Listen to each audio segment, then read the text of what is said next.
Muchísimas gracias. Buenos días a todos. Feliz Día de la Unidad. Happy Unity Day. Good morning to everyone out there. I am just so incredibly excited to be here with all of you today. Caucus. We've done so much work over this last year, really in the darkest of times, in the darkest of times for our community, for our people. We've been through so much. Our communities have struggled, our workers have died. There are people who will no longer be at the table for future celebrations because of what happened during COVID. So I would like to, maybe if this is appropriate, just take a quick moment of silence in remembrance of all those who we have lost from our community.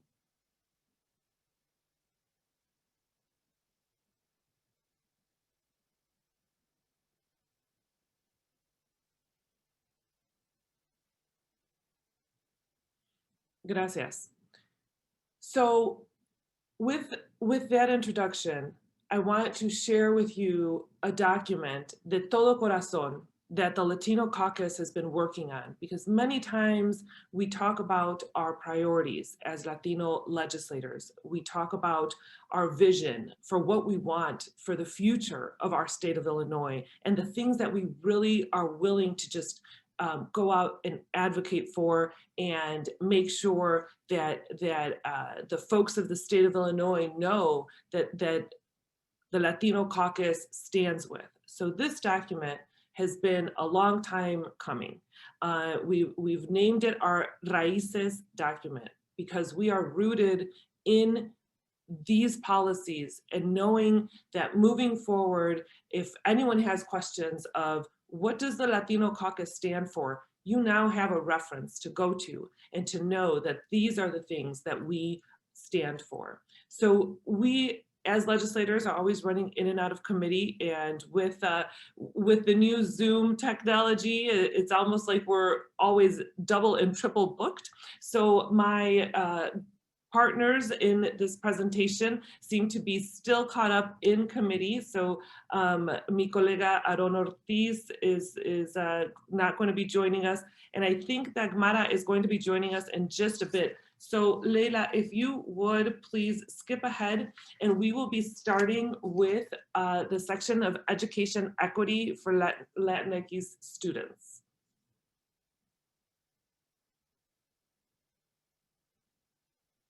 All right, so here we go. I'm not going to read to you. What I'm going to do instead is give you kind of an overview of where our heart is. As we know, our students are our future. The way that we get ahead is by making sure that we have quality education for all of our students. As some of you might know, I represent DuPage, Kane, and Kendall County out west.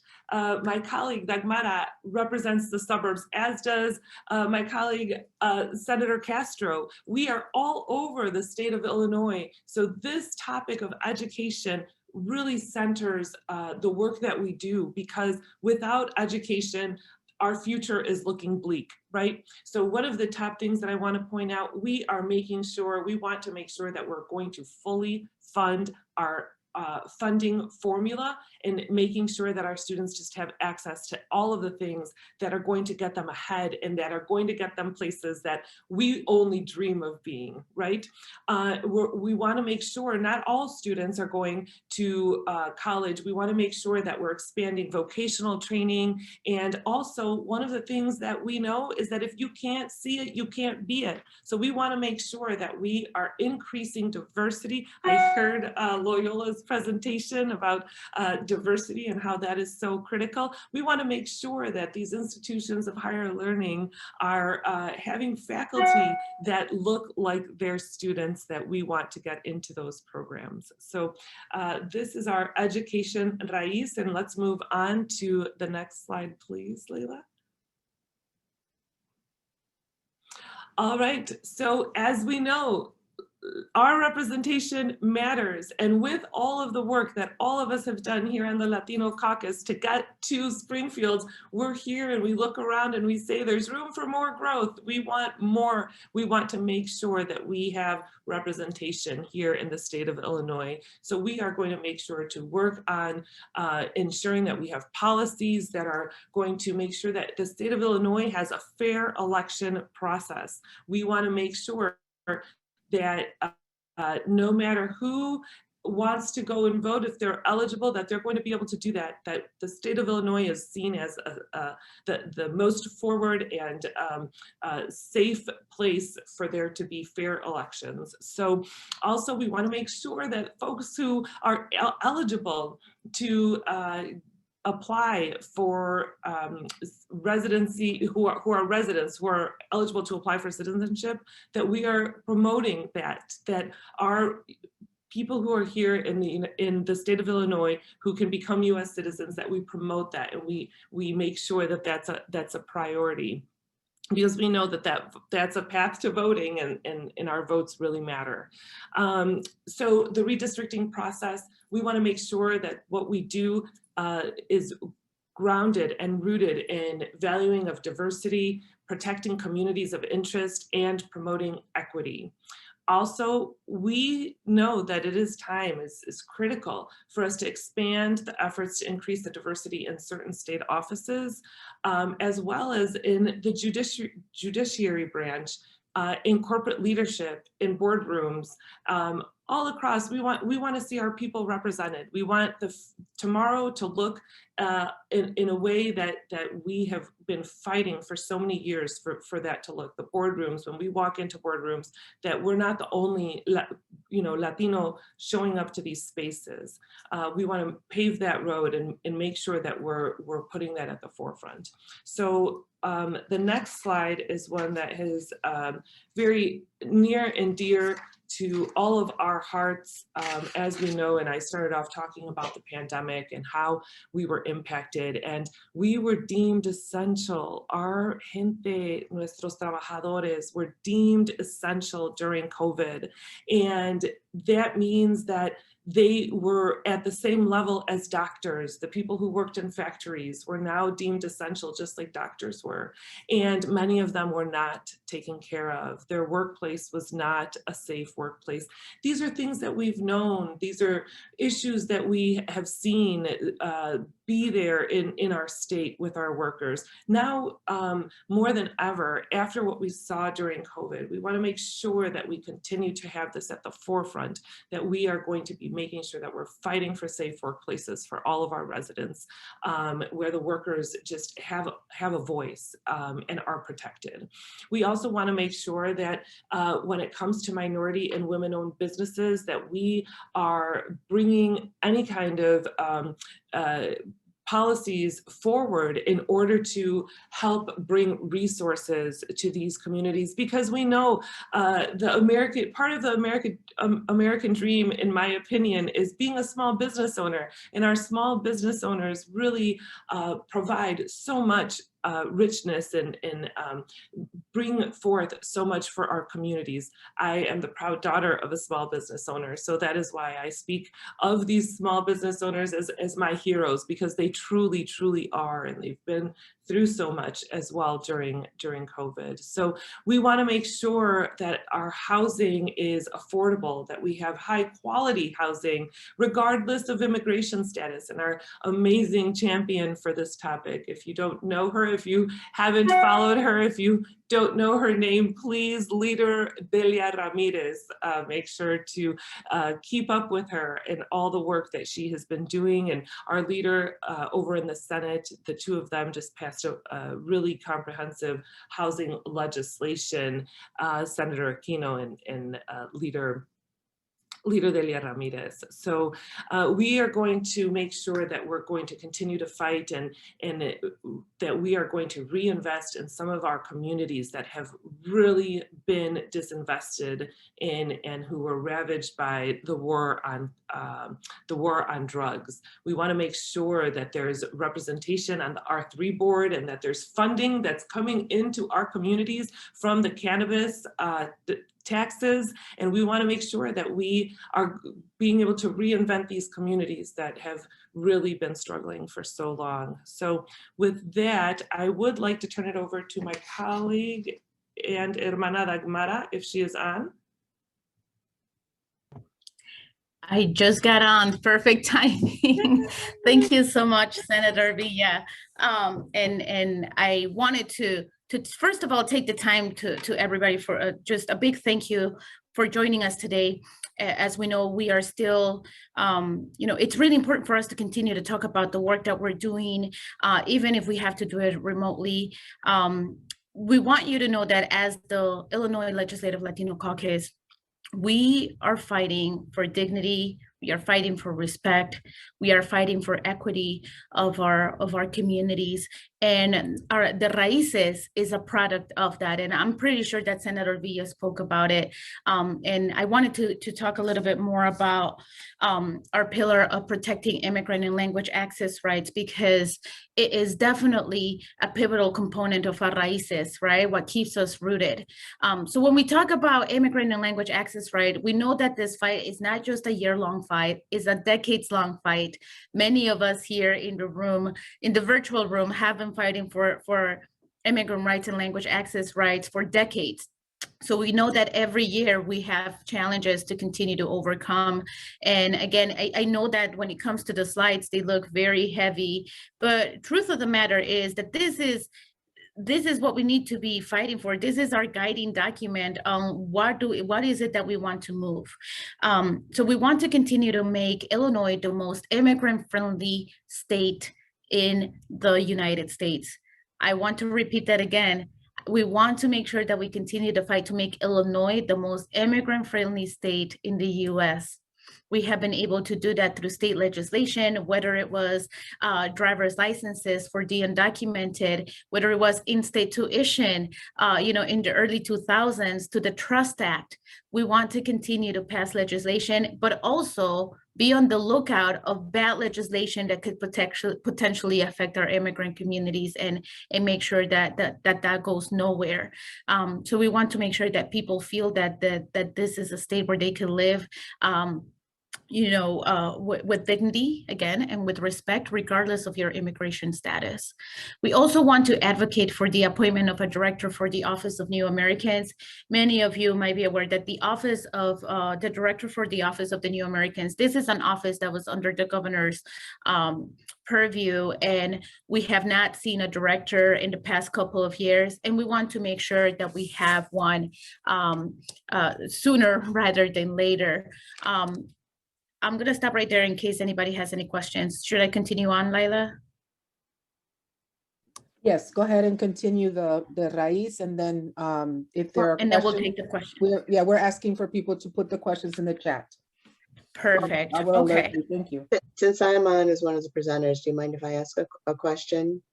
Thank you for this, both Senator Villa and Representative Avedad.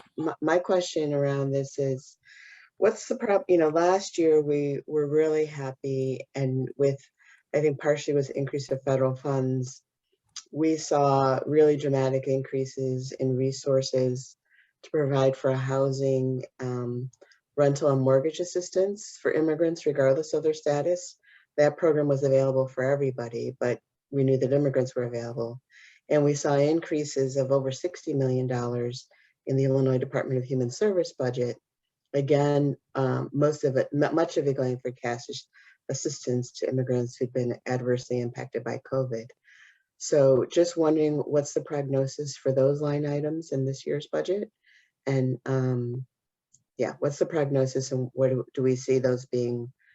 Do we see that same level of investment for this coming year? Thank you so much for that question. And now I think Senator Villa and I will take that question and answer it jointly. As you are able to see in the Raíces, going to the point of what is it that we're doing, and are we continuing to fight for more funding, right, for our communities? The answer is yes, we want continued support and increased funding for the Illinois Welcoming Centers for the immigrant integration line item, but then also for those line items that allowed for immigrant families to be able to apply for mortgage and rental assistance. So I know that that is definitely something that we continue want to fight for. On the health equity aspect as well, one of our biggest priorities is making sure that we are able to expand Medicaid for undocumented seniors. And that is also one of our big priorities that is also part of our budget negotiations, if I may say so. So Senator Villa, do you want to add on to that? Absolutely. I think that, Sylvia, thank you for the question. And as you know, we have our person who is our leader and champion in that with Delia Ramirez. I believe she is going to be on a little bit later so she can go more in depth, but housing is definitely something that we know has impacted our families across the state. Many times families hesitating actually to access any kind of assistance or help. They're nervous to reach out, even when we have made sure that these programs are available regardless of immigration status. So we are going to continue to fight and advocate, and all of you will help us then spread the word of these programs as they move forward, including whatever we are able to secure in those budget line items. It's really critical for us to do the work here in Springfield, and then for all of the partners to then go out and spread the good word. Thanks so much. Thank you. And just to continue on with our pillar, one of our raíces, which is the protecting immigrant and language access rights component. I think one of the most important things that we could talk about is, we always talk about language access and interpretation and the need for interpreters.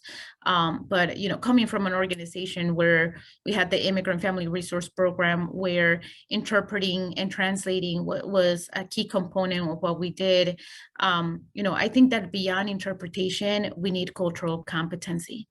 And making sure that when we talk about language access, we're talking about language justice. We're talking about having departments, state departments having a language access plan that is culturally competent and receptive to our communities. Because the truth be told, when it comes to translation and the interpreting of terminology, you could do things in a very transactional way, or you could do them in a way where you have the community at its center of translation and looking to see what is it, the language that they are more receptive to, as opposed to just legal jargon that will leave people confused regardless. So one of the things that we are continuing to fight for is we want to ensure that every department, as I stated before, in the state of Illinois, has a language access plan that is culturally competent and receptive to our communities. Okay, now let's continue on to health equity. As I mentioned before, one of our biggest pillars for health equity and biggest priorities is the continued expansion of Medicaid for undocumented seniors. We know, and as Senator Villa had mentioned, we're going to have Leader Ramirez join us in a later segment. But one of the things that we saw last year with the passage of Medicaid for undocumented seniors, one of the things that we saw is how much our community continues to be under the radar, and we continue to sometimes be still under the shadows, because while there was projections of a number of people who could potentially be eligible for this expansion of Medicaid, the numbers that we saw were triple that number. So we know that the need is out there for us to continue to do that. We do have a population that's aging, and we have a dramatic increase increase in the undocumented population that's getting to be 55 years of age and up. So we want to make sure that we continue to protect our abuelitos. We're going to continue to also advocate for programs and policies that advance healthcare for all immigrants and that ensure healthcare equity. We want to prioritize the Community Health Navigator program. We know that this has been a program that's been pivotal to our communities and that it has allowed for many of our communities in hard to reach areas to be able to access the information and the resources needed for them to be able to access healthcare. We talked about the expansion of community healthcare centers that are culturally competent. I cannot stress that enough. One of the things that we've seen in our community over and over again is that need to feel welcomed in any facility that they are able in any facility that they want to access services to. So we want to continue to have expansions. And, you know, when it comes to medication and quality care, you know, I represent the district, and my apologies, I should have actually started with this introduction. Representative Dagmara Avelar, I'm representing the 85th district, which is a suburban district that encompasses Woodridge, Crest Hill, Bolingbrook, Romeoville, as well as Lockport. And, you know, when we talk about health equity and access to affordable medication, that's just not an issue that, that affects immigrants. It affects the working families in the state of Illinois overall. You know, when I was knocking on doors and I would talk to people about their priorities, you know, whether they were limited English proficient or not, whether they were immigrants or first or second or third generation, healthcare and access to healthcare, navigating healthcare, affording the prescription drugs was such a big topic that we want to make sure that we are doing everything and anything that we can do to make sure that people have access to preventative healthcare, as well as being able to afford their prescriptions. Because what good does it do to us to have access to healthcare when we can't even afford our prescriptions as well? So we're actually passing legislation that would allow for more transparency in prescription drug pricing. Are there any other questions here? Okay, would also love to see the same. Laila, am I missing any of our raíces, or should we continue on? No, Senator Villa was able to cover the rest of them. Thank you. We do have some legislative priorities. I'm not sure if you wanted to go over or at least highlight some of these. It's quite a packed legislative agenda that you have for this session. Yes, so first I wanted to just go back to the raíces for just a second and say that we as a Latino caucus are, you know, we're Latino members of the Illinois State Legislature, and we are just so proud that we have put together this document for all of you to be able to see. We will also be sending this to a copy of this to the governor, to the Senate president, to the Speaker of the House. This is the first unveiling of our document, and we have all decided as a caucus that these are the topics that are going to ground us, and we are going to be unapologetically fighting for these points. We are here. We are here to stay. There are so many of us, but there's so many more of us that are out there that we need here with us. So we're going to continue to grow. We ask for your partnership in getting these priorities accomplished. It's going to be a living document, because eventually all of these things we're going to be able to check off and say, done, done, done, done, done. We'll then be able to come back and say, look at this, cross our arms, we've got nothing more to do. Just kidding, there'll always be something to do, I'm sure, but that is the dream. That is the dream, to move forward and be grounded with our raíces. So in regards to our legislation, it's quite an extensive document.